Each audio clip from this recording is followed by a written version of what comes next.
Hey, Science 20s, welcome back. Registration went good. We got everybody good to go for grade 11 and 12 next year. And it's business as usual. So today, we're going to look at the rock cycle. And tomorrow as well. So the lesson's split into two. Hopefully you got that Google form done last week. It was just a couple short questions. And I'm going to be putting those marks into PowerSchool. Okay, so there is a note pack that goes with today's lesson. You can, of course, just listen along and then try the Google form at the end of the lesson. Or you can, print off that note pack and then fill it in as we go. All right, so the rock cycle. First off, in order to understand the rock cycle, we have to understand that the Earth is made of these massive slabs of rock called tectonic plates. And they are moving very, very, very, very slowly. Very slowly. Some of them are moving away. Some of them are moving toward.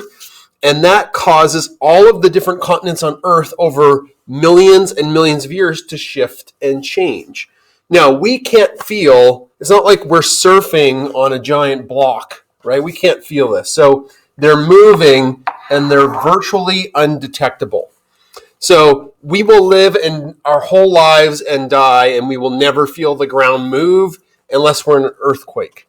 But through generations of humans, eventually over thousands, tens of thousands, hundreds of thousands of years, it may add up enough that the continents change a little bit. Okay, the other thing that's also important to remember as we go into the rest of geology is that tectonic plates can break apart. Tectonic plates can smash into each other.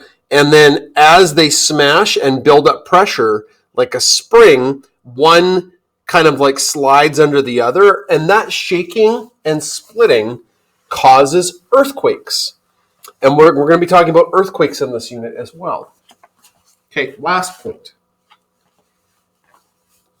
So remember, these tectonic plates are giant, huge rock slabs that move on top of the asthenosphere, that liquidy, that molten plasticky rock layer. Oceanic crust and like continental crust are actually different masses. Okay. So if you have an ocean tectonic plate, and a continental tectonic plate, right? It's going to look kind of like this. So, I drew this a little bit lower because that's the ocean, right? Okay, so that's the ocean.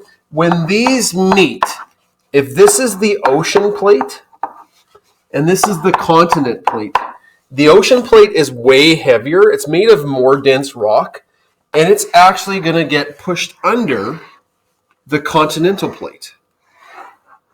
And over time, it's going to create a trench because it's going to grab the other plate and bring it down with it. It's going to kind of bring it down. And then that maybe explains why in the ocean there are these massive, deep, hugely deep areas that we really can't even explore because the pressure of all of that water is just too much to send anything down really to look. And the animals that have evolved to live down there are bizarre-looking fishes and things like that. There'll be a link in this lesson about that. Okay.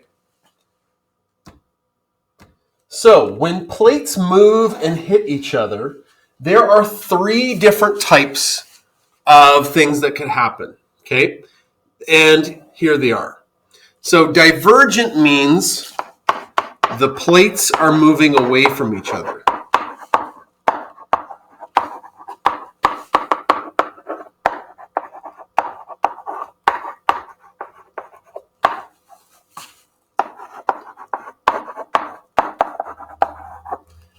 Okay, convergent means they're moving towards.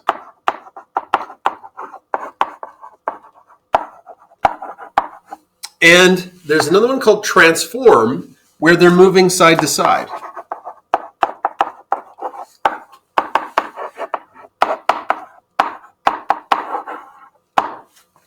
Convergent plates cause the absolute worst earthquakes. If you think of it by putting your two hands, middle finger to middle finger, and pushing hard, that's what happens in a convergent plate.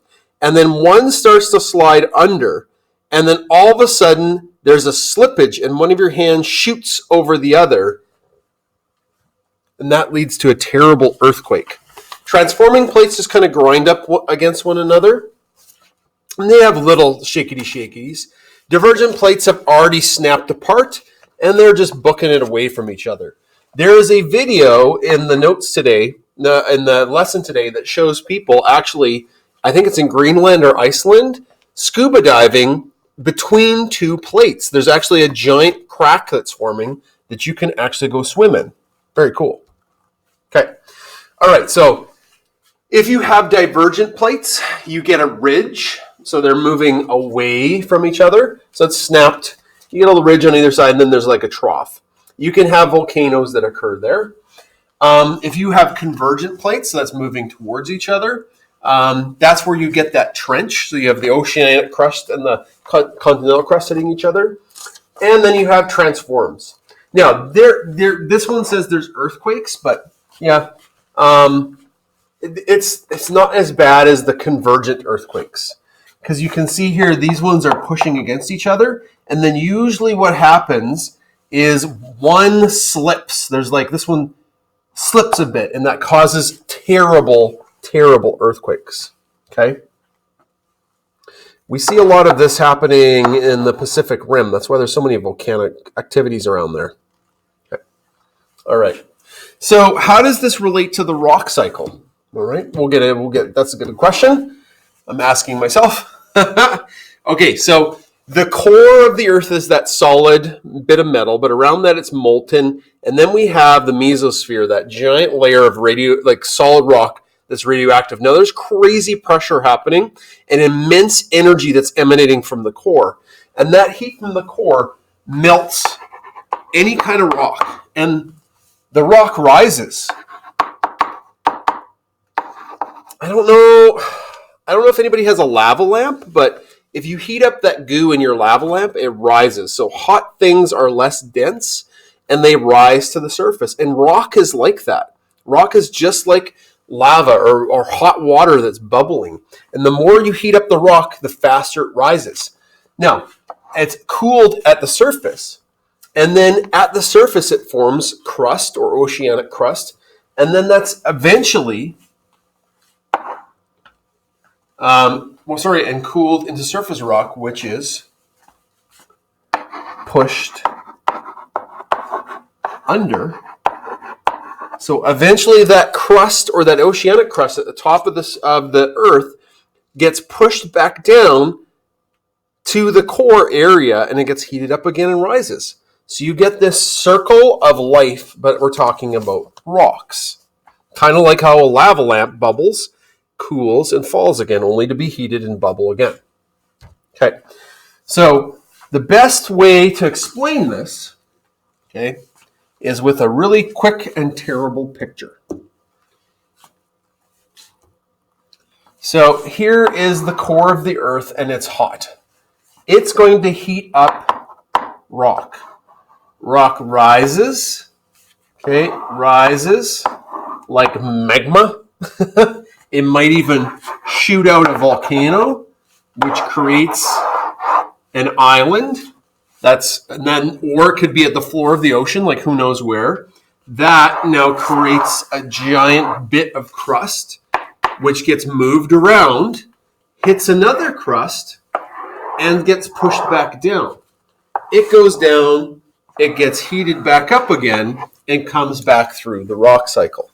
So it's a circle of constantly reforming the rock at the surface of the planet.